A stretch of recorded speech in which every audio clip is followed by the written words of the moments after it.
আসসালামু আলাইকুম। একটি গুরুত্বপূর্ণ প্রশ্ন যা সকলেরই জানা উচিত। সমাজে একটি কথা বেশিরভাগ লোকজনই বলে থাকে, এক একজন আলেম এক এক কথা বলে।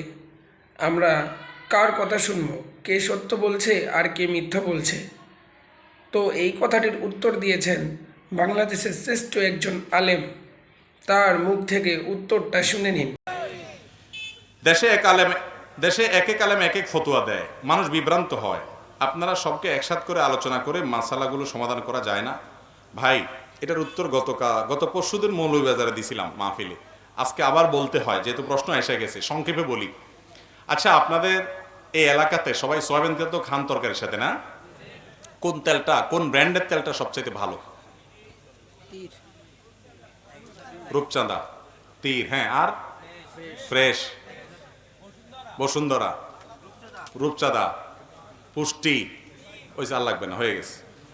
আচ্ছা, এই যে তেলগুলো খান আপনারা সয়াবিনের, এগুলোর বোতলের গায়ে কি লেখা আছে দেখছেন? কত ভাগ খাঁটি লেখা আছে? না 90 ভাগ? লেখা আছে যে 10 ভাগ ভেজাল দিছি আমরা ভাই, আর 90 ভাগ খাঁটি। এরকম কেউ লেখে?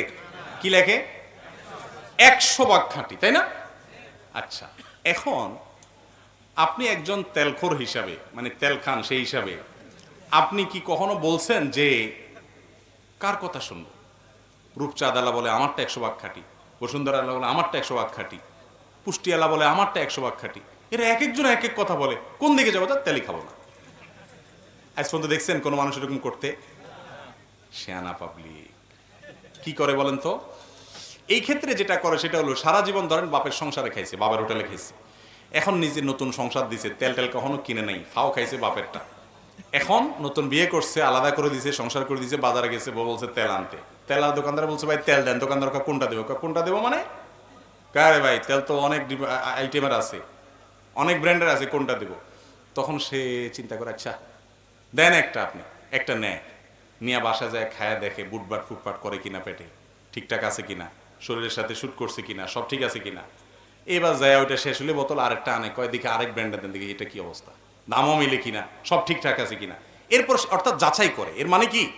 যাচাই করে। সে যাচাই বাছাই করার পর তার কাছে মনে হয়েছে দামে দস্তুরে তার শরীরের সাথে ফিট হওয়া সব মিলে তার কাছে একটা ব্র্যান্ড ভালো হয়েছে, সে বলে এটাই ভালো। এই যে আপনারা একজন একটা বলতেছেন, এটা হলো তার ফল, ঠিক না? ঠিক যেভাবে হোক সে যাচাই করে। এইভাবে যে সবাই যাচাই করে তা না, একজন একইভাবে যাচাই করে। আচ্ছা, আরেকটা এক্সাম্পল নেন। মোবাইলের যে সিম আছে, সিম কোন কোম্পানির সিম সবচেয়ে লাভজনক, রেটের সব দিক মিলে ভালো? উনি বলছেন এয়ারটেল, আরেকজন বলছে রবি, আরেকজন বলছে বাংলালিংক, কেউ বলছেন গ্রামীণ ফোন। এভাবে মত পার্থক্য হবে, কারণ এক একজনেরটা এক এক ব্র্যান্ডের। আপনি যেটা এক একজনের এক একটা নেটওয়ার্কের, আপনি যেটাকে ভালো মনে করতেছেন ওটাই তো ব্যবহার করতেছেন, ঠিক না?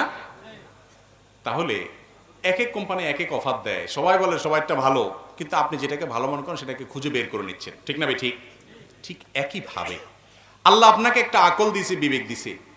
আপনি দেখবেন কোরআন এবং হাদিসের সাথে মিলে কোনটা, আপনি সেটা করবেন। আপনি চেষ্টা করবেন উদ্ধার করার। এরপরও যদি আপনি ভুলটা করে ফেলেন, অর্থাৎ আপনি চেষ্টা করে সঠিকটা উদ্ধার করতে নাও যদি পারেন, আল্লাহর কাছে কি হবে না? পাকড়াও হবে না। কিন্তু আপনি যদি হুজুরদের দোষ দিয়ে দেন, হুজুররা এক একজন এক এক কথা বলে, দুধ নামাজই পড়বো না, তো এটা কোনো বুদ্ধিমানের কাজ হতে পারে না। আলেমরা সব একসাথে হয়ে যাবে, একমত হয়ে, এটা কোনোদিনই সম্ভব না। এর মধ্য থেকে আপনি কোরআন এবং হাদিসের আলোকে গ্রহণ করবেন। এখন আবার আরেক মুসিবত আছে, এটা বললে বলবে হুজুর আমরা যদি কোরআন হাদিসই বুঝতাম তাহলে তো আলেম হয়ে যেতাম। না, আপনি আলেম হওয়া জরুরি না, কিন্তু কতটুকু ভালো মন্দ এতটুকু পরখ করার মতো বুদ্ধি আপনার মাথায় থাকা উচিত। একজন লোক লেখাপড়া জানে না, নিরক্ষর, এই বেচারার জমি রেজিস্ট্রি হয়েছে তার নামে, রেজিস্ট্রি হয়েছে কিনা ঠিক মতো, দলিলটা আইনা বৌমার কাছে চলে যায় প্রথম, যা বলে বৌমা তুমি তো মেট্রিক পাস করছো, দেখো তো এখানে দলিলে কি লেখা, আমার নাম বাপের নাম আসেনি, দেখো তো দাগ টাগ সব ঠিক আছে কিনা। চেক করার পরে বৌমা বলার পরে কয় আরে মহিলা কি বললো না বললো, আরেকটা পুরুষের কাছে নিয়ে যায়, আরেকজনের কাছে নিয়ে যায়, যায় কি যায় না? নাকি এই লোক বলে যে আমি তো দলিল টলিল লেখাপড়া এসব জানি টানি না, আমি দরকার নেই আমার এই সমস্ত, এসব বলে। সে কিন্তু তারটা যাচাই করার চেষ্টা করে। 50 টাকা একটা লাউ কিনবেন, নখ ঢুকাইতে ঢুকাইতে ঢুকাইতে 4-5 দাগ সেদা বানায় ফেলেন, ঠিক না? ঠিক, যাতে পিওরটা নিতে পারেন। হ্যাঁ, মুরগি কিনবে বাজারে, টিপতে টিপতে মুরগির আওয়াজ আর চোটে শেষ। আপনি ভালোটা কিনতে চান, ঠিক না? ভাইরে, 50 টাকা লাউ কিনতে যদি এত টিপাটিপ করেন, এত যাচাই করেন, দলিল জমির বুঝেন না তাও 10 জনের কাছে যান, বুঝার চেষ্টা করেন, আর জান্নাতে যাবেন 10 দুনিয়ার মালিক হতে চাইবেন মিনিমাম, আর সেটার জন্য বলবেন যে দূত আমি তো এত কিছু বুঝি না, থাক তাহলে ঝামেলা চলবে? চেষ্টা করতে হবে। আপনি কিচ্ছু বুঝেন না, 7 সমুদ্র 13 নদী পার হইয়া ভিসা টিকিট কিনা বিদেশ চলে যান, টাকা কামায় নিয়ে আসেন, সবই তো বুঝেন মাশাআল্লাহ। দিনের ব্যাপার আসলে বলেন যে এত জামিলা কে বুঝে, হুজুর এসব কামড়া কামড়ি করে, আমি এসবে নাই। আপনি ফেরেশতা সাজেন, জান্নাত আপনার মতো অলস মানুষের জন্য আসেন। চেষ্টা করব তো সঠিকটা উদ্ধার করার। বিবেক খরচ করতে হবে। এই বিবেক শুধু জমির দলিল বোঝার জন্য না, এই বিবেক আল্লাহ দিয়েছে শুধু লাউ টিপার জন্য না, এই বিবেক দিয়েছে আল্লাহ তাআলা আপনার ভালো কোনটা মন্দ কোনটা বোঝার জন্য। আলেম ওলামাদের মধ্যে কে কোরআন হাদিসের আলোকে বলে, কে মন গড়া বলে, কে বেদাতের দিকে ডাকে, কে সুন্নতের দিকে ডাকে, কে শিরকের দিকে ডাকে, কে তাওহীদের দিকে ডাকে, এতটুকু বোঝার মতো কমন সেন্স আল্লাহ আপনাকে দিয়ে রেখেছেন, এটার ব্যাপারে কোনো আপত্তি চলবে না। আল্লাহ আমাদেরকে বোঝার এবং আমল করার তৌফিক দান করুন।